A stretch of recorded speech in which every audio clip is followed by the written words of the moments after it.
Ooh, take a look at this. This guy is drinking hot coffee. Ow! He says, I burnt my tongue. I burnt my tongue on the hot coffee. Which word is correct? Do you know? Well, look at this example. The air smelled so good yesterday after it rained. The air smelled so good and fresh yesterday after it rained. Which one? Well, I guess you're just going to have to go on Google to find the answer. I'm just kidding. I'm going to teach you the answer because I love teaching you new things about English. Hey, if you like getting tips like this, I would be so happy if you subscribe to my channel right down there. Okay, so the answer is that this is a regional difference. A regional difference, okay? In the UK and former British colonies like, India, Hong Kong, many of those places, they prefer the T ending. Okay, but here in Canada and the US, we prefer the ED ending. Okay, now we're talking about verbs, right? When we make a verb into the past tense. Okay, sometimes it takes ED or T depending on which area you are from. Did you know that? If you didn't know this, click the like button right down there. Okay, so does it matter? Does this matter? Well, to be honest, not much. Okay, in speaking, it doesn't matter at all. There's no difference in pronunciation. Okay, I mean, if there is a difference, it's really small and it doesn't matter. Okay, so don't worry about this with speaking, but in writing, it matters a bit. Yeah, it matters a bit, okay? There are a lot of people from India and Pakistan here in Canada, and I always know when I'm talking, to someone from India, like in an email or something like that, I always know because they spell those verbs with a T instead of an ED. Okay, so I notice it. It's not a big deal. I understand what they are saying, but I notice it. So it matters a little bit. Okay, so, I mean, look at the difference. Okay, smelt, smelled. Okay, like if you pick a flower, you smell the flower, right? But when you're talking about it later, when you're telling your husband or wife or whatever, you could say, I smelled a flower. I picked a flower and it smelt so good, right? We're talking about the past. It smelt so good, right? Smelt, smelt. They're pronounced the same, but, this is how they might write it in, the UK or Pakistan or India or places like that. Whereas this is how we spell it here in Canada and the US, okay? Now, there are some verbs that always take a T ending, even here. Okay, for example, built. Okay, built. It's not builded, builded. It's always built, even here in the US and Canada. Okay, meant, meant. Right? It's not meaned. Okay, I meant to say blah, blah, blah. I didn't mean to say that. I meant to say something else. Okay, meant. It always has a T. Felt, felt. It's never feeled. Okay, I felt cold on the plane. I felt cold on the plane, right? We're talking about the past. Maybe you took a flight somewhere and now you're telling your relatives, I felt cold on the plane, right? It always takes a T. Spent, right? We don't say spended. He spent all his money on booze. Ooh.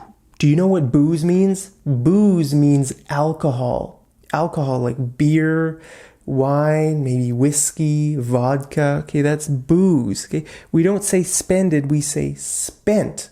Okay, so it always has a T when it's in the past tense.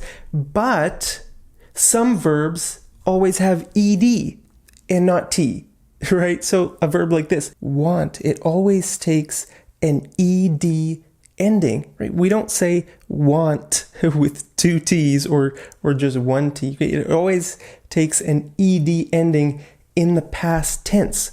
Okay, or this verb here, wrapped. Okay, she wrapped the Christmas presents in newspaper because she couldn't afford to buy wrapping paper. She couldn't afford to buy nice wrapping paper, so she wrapped the presents in newspaper. Okay, we don't say this, wrapped. Okay, we say this, wrapped. I think in the UK they wouldn't say this. I could be wrong, they might, but I think this is a verb that's always ed, like this. Okay, so some verbs always take a T ending, some verbs always take an ed ending, and some verbs are flexible. It's a very loud airplane flying over my house. It's after midnight. I guess planes fly in the middle of the night, right? Maybe you are on that plane trying to get somewhere. Who knows? Okay, so some verbs are flexible, and it's a regional difference between British English and American English. Okay, so I just wanted you to know that. Now, past tense verbs are always really confusing for English learners. English learners always make mistakes with past tense verbs. If you are frustrated about English past tense verbs, you are right. You have good reason to be frustrated. I mean, look at this, okay? Want, wanted. Sing, sang. Go, went. Awake, awoke. Buy, bought. Read, read. Read, read. They're the same word. Look, they're spelled the same way, but they are pronounced differently. Read is the present tense, and read is the past tense. Read with a long E in the present, and read with a short E in the past. Okay, look at that's crazy. Buy and bought. O-U-G-H-T. Why did it transform into this one? It's completely different, right? Awake and awoke. Here the A is changing to an O. Go, went. That's a completely different word. There are no letters in common here. Wow. At least in this one here, the B, both words start with a B, right? But in this one, they don't have any letters in common. That's crazy. Here, the I is changing to an A, and there, well, the word is staying the same, but we're adding ed. So look at all these past tense verbs. They're all different. They follow a different pattern. So how do you learn them? Well, I hate to say this, but you just have to learn each one individually. And that's really hard. So many English verbs are like this. They're just strange. They take a strange form. Some don't take any ending, right? Like the verb hit, right? The present is hit and the past is hit. It's not hitted. It's just hit.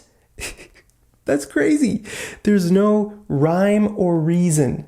In English, if something doesn't have a pattern to it, we say there's no rhyme or reason to it. So, this is an example of something in English where there is no rhyme or reason.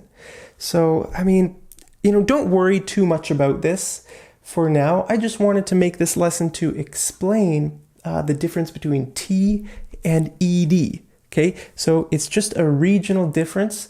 Maybe you had this question. Maybe you saw one word one day Maybe you were reading BBC News or something, and then the next day you were reading, I don't know, maybe CNN News or something, and you saw the same word, but it just had a different ending. And maybe you were confused.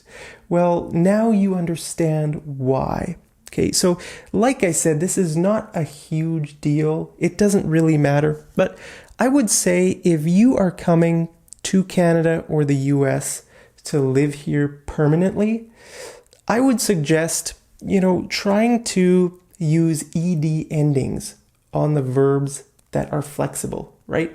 Where you can choose, then I would recommend choosing this one because it will make it easier for, people to understand you here in Canada and the US. Maybe you're a student and you're coming here to study, right? So in your essays, it's better to use verbs like this just to make it easier for your professor to understand you. I don't think your professor would deduct any marks. Maybe, but I don't, it's not a huge deal, okay? Or if you get a job here and you need to write business emails, it's better to, do what the locals do, right? So that they understand you a little bit better. So, hey, if, maybe if you're here and you didn't know this, maybe you can start paying attention to this and practicing writing ed instead of t. Just an idea. Hey, let's do some homework. Which verb is the most confusing for you when you try to make past tense verbs? Is there one verb that always gives you a problem in English? Let me know which verb that is down there in the comments, and I'll see you over in the next episode of Mad English TV. Take care.